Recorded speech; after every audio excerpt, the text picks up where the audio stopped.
our cheddar cheese is cheddaring, we're going to start warming our whey so we can make our ricotta cheese. This needs to be heated gently to about 180 degrees. Once you get it to 180 degrees, you're going to hold it there for about 10 to 20 minutes, and all of your ricotta cheese will rise to the top.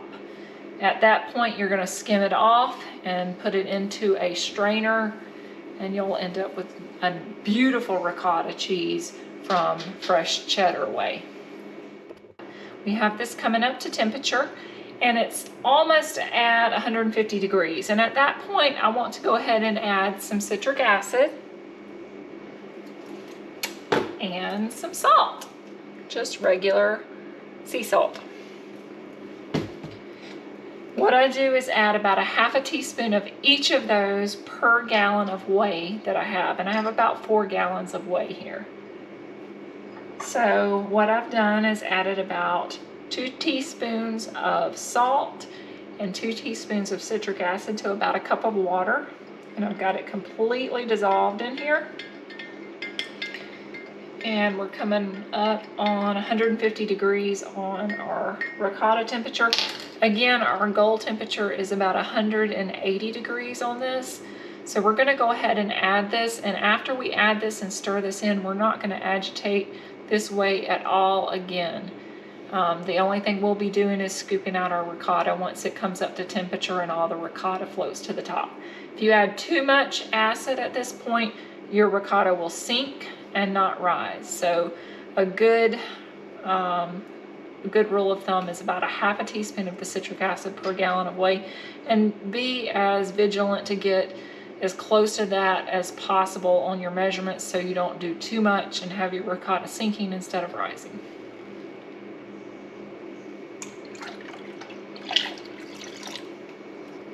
The salt is really just to add flavor to your ricotta.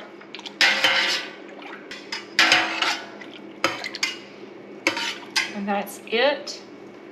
We'll let that go ahead and come up to temperature, and we won't mess with it again until we need to scoop our ricotta off. Now the setup I use for straining my ricotta up is simply a bowl with a colander set inside, and then I have a metal strainer on top with a cheesecloth in that. So this allows me to put my ricotta into this metal strainer with a cheesecloth, and I'm able to pull the cloth up and kind of pull my ricotta into a ball at the top. I have the strainer down here that allows the whey to continue to drain off and be caught in the bottom bowl. We're at about 165 degrees right now, so still working up to that 180 where all of our ricotta has risen to the top.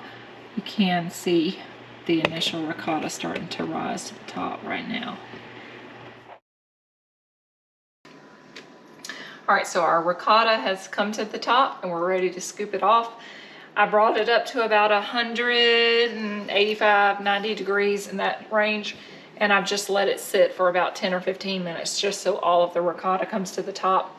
I use a very fine mesh strainer to scoop this off.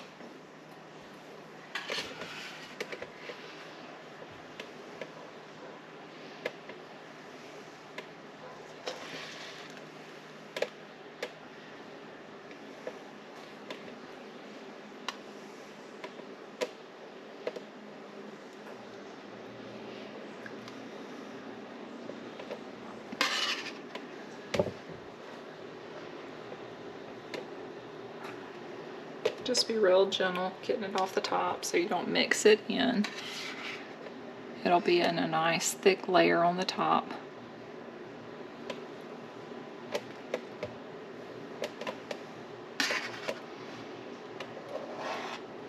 Now ricotta that's made with cheddar that you colored with annatto will be slightly orange like this. If you do not color your cheddar cheese, it will be white or a slightly beige cream color. No difference in flavor. Because it hasn't gone through the cheddaring process? Well, the annatto has no impact on flavor. It just colors your cheese. So we're used to cheddar that's orange from the store, but it's only orange because it's been colored with annatto. You can have a white cheddar that tastes exactly the same that's not colored. Annatto is a natural food coloring.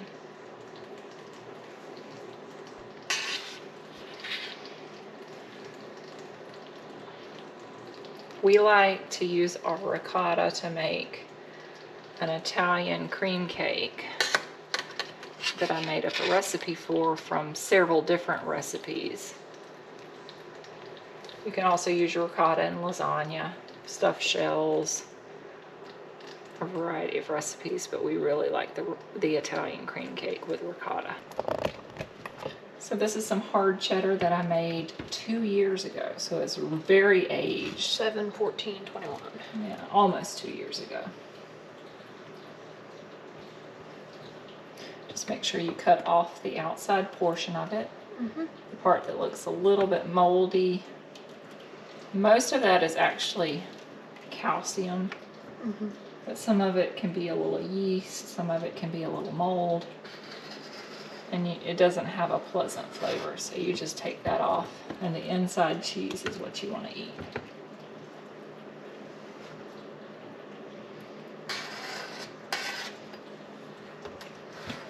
I vacuum seal all of my cheeses and put them into a cheese cooler or a wine cooler. It's very sharp. I imagine it is very sharp. Let me try a piece.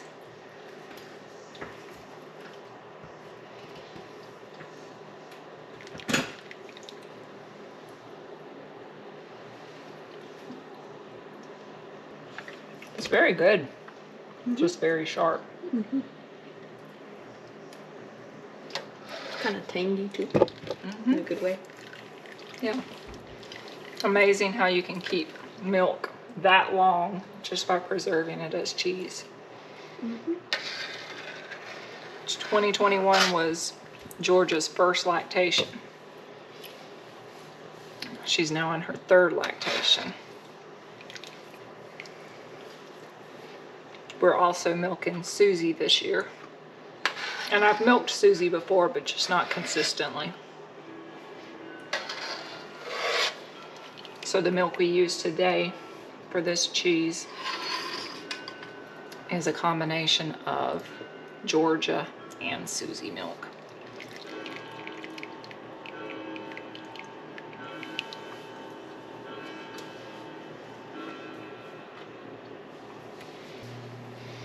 So this whey is super hot at this point.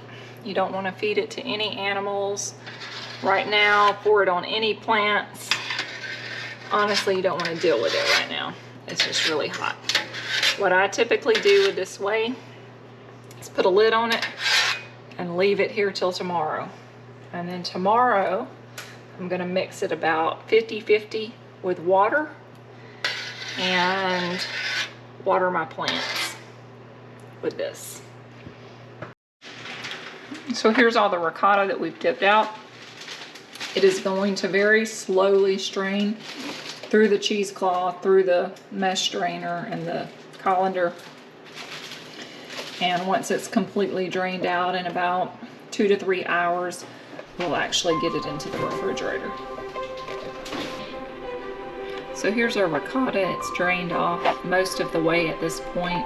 We're going to pull this up into a ball and allow it to sit for just a little bit longer, and then we'll get it into a container in the fridge.